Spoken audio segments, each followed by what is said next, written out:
दोस्तों, अगर राधा रानी कृष्ण भगवान की प्रेमिका हैं, तो दूसरी तरफ उनकी पत्नी रुक्मिणी भी हैं। श्री कृष्ण इन दोनों से ही बहुत प्रेम करते थे। दोस्तों, आप लोगों के मन में यह विचार तो आता ही होगा, अगर भगवान श्री कृष्ण विष्णु जी के अवतार थे तो और रुक्मिणी माता लक्ष्मी का अवतार थी, तो राधा कौन थी और किसका अवतार है, और आखिर राधा और रुक्मिणी जी में क्या अंतर है, और इन दोनों से जुड़े हुए कौन से रहस्य हैं जिनसे अधिकतर लोग आज भी अनजान हैं, जानेंगे दोस्तों हमारी आज की इस वीडियो में। तो स्वागत है दोस्तों मिथि कुक में। सबसे पहले जानेंगे रुक्मिणी के बारे में। तो दोस्तों, भागवत पुराण, महाभारत और बाकी सारे दूसरे धर्म ग्रंथों में माता रुक्मिणी को लक्ष्मी जी का अवतार ही बताया गया है। महाभारत में उल्लेख मिलता है कि रुक्मिणी विदुर के राजा भीष्मक की पुत्री थी।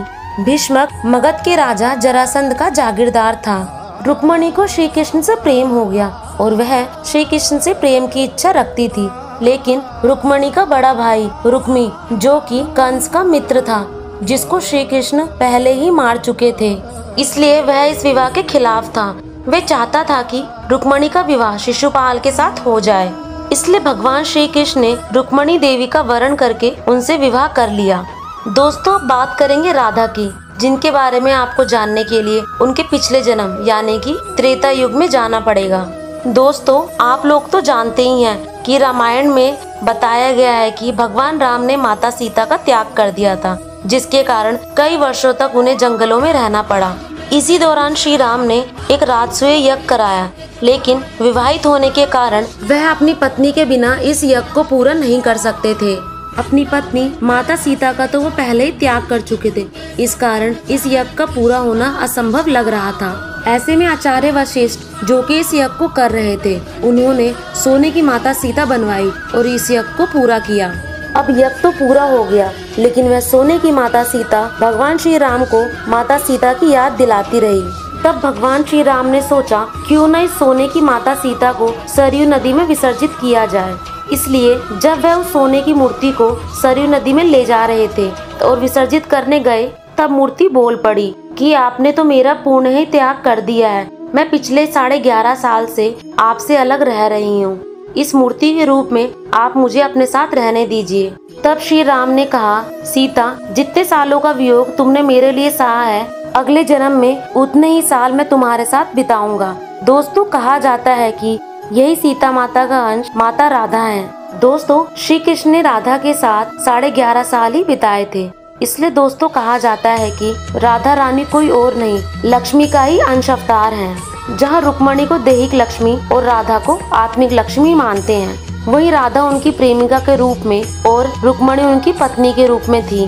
दोस्तों, आपको जान के आश्चर्य होगा कि भगवान श्री कृष्ण और राधा रानी का विवाह अनादिकाल से हो चुका है। तो रही द्वापर युग की बात, तो इस युग में भी दोनों ने विवाह किया था। ब्रज 84 कोस में आज भी वो भांडिर वट मौजूद है, जहाँ श्री कृष्ण ने राधा रानी से विवाह रचाया था। दोनों के विवाह का उल्लेख हमें श्री गर्ग संहिता में भी मिलता है, जिसमें बताया गया है कि इसी भांडिर वट में ब्रह्मा जी ने कृष्ण और राधा का विवाह कराया था। माना कि आज भी रुक्मिणी को कृष्ण की पत्नी के रूप में जाना जाता है। दोस्तों, अब जानेंगे कैसे हुआ राधा और रुक्मिणी का जन्म। दोस्तों, एक रहस्य राधा रानी के जन्म से भी जुड़ा हुआ है। हर कोई यह तो जानता है कि रुक्मिणी राजा भीष्म की पुत्री थी। उन्होंने एक साधारण मनुष्य की तरह अपनी माता की कोख से जन्म लिया था, लेकिन राधा रानी भगवान श्री कृष्ण की तरह अनादि और अजन्मी है। उनका जन्म भगवान श्री कृष्ण की तरह ही नहीं हुआ था। महाभारत के अनुसार भगवान श्री कृष्ण के बाएं अंग से एक सुंदर कन्या प्रकट हुई थी। प्रकट होते ही उस कन्या ने भगवान श्री कृष्ण को पुष्प अर्पित किए थे और श्री कृष्ण से बातें करते करते उनके साथ सिंहासन पर जा बैठी। दोस्तों, ये सुंदर कन्या ही राधा रानी थी, जो कि भगवान श्री कृष्ण की प्रेमिका बनी। दोस्तों, आप लोगों को तो पता ही होगा कि राधा को कृष्ण के वियोग में बहुत दुख सहना पड़ा था, लेकिन रुक्मिणी के बारे में बहुत कम लोग ही जानते हैं। रामचरितमानस के बालकांड के अनुसार एक बार विष्णु ने नारद जी से छल किया। उन्हें खुद का स्वरूप देने के बजाय एक वानर का स्वरूप दे दिया, जिसके कारण माता लक्ष्मी के स्वयंवर में वे हंसी का पात्र बन गए और उनके मन में माता लक्ष्मी से विवाह करने की इच्छा दबी ही रह गई। और इस कारण नारद मुनि ने विष्णु जी को श्राप दिया कि आपको भी पत्नी का वियोग सहना ही पड़ेगा। दोस्तों यही कारण था कि भगवान विष्णु को राम अवतार में माता सीता का वियोग और कृष्ण अवतार में राधा रानी का वियोग सहना पड़ा था। ऋषि दुर्वासा के श्राप के कारण भगवान श्री कृष्ण और रुक्मणी जी को 12 साल का वियोग सहना पड़ा था। एक पौराणिक कथा के अनुसार श्री कृष्ण ने एक बार ऋषि दुर्वासा को अपने महल में बुलाने का आमंत्रण भेजा।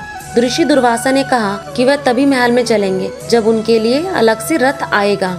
ऐसे में भगवान श्री कृष्ण ने रथ के दोनों घोड़े निकाल दिए और खुद देवी रुक्मणी के साथ मिलके रथ को खींचने लगे। ऐसे में जब देवी रुक्मणी को प्यास लगी तो श्री कृष्ण ने धरती से जल निकाला और जिसको पीकर रुक्मणी और श्री कृष्ण ने अपनी प्यास बुझाई। लेकिन उन्होंने जल के लिए ऋषि दुर्वासा से नहीं पूछा और इस बात से क्रोधित होकर ऋषि दुर्वासा ने श्री कृष्ण और रुक्मणी देवी को 12 साल तक के वियोग का श्राप दे दिया। तो दोस्तों तो यह थे राधा रानी और रुक्मणी के बारे में रहस्य। दोस्तों इनमें से कौन सी कहानी आपको पहले से पता थी और वह कौन सी कहानी है जिसको जानकर आपको बहुत आश्चर्य हुआ? ये बात कमेंट सेक्शन में जरूर बताएं। और अगर आपको ये स्टोरी पसंद आई है तो अपने दोस्तों मित्रों के साथ जरूर साझा करें और ऐसी स्टोरीज जानने के लिए मेरे चैनल को सब्सक्राइब करना ना भूलें।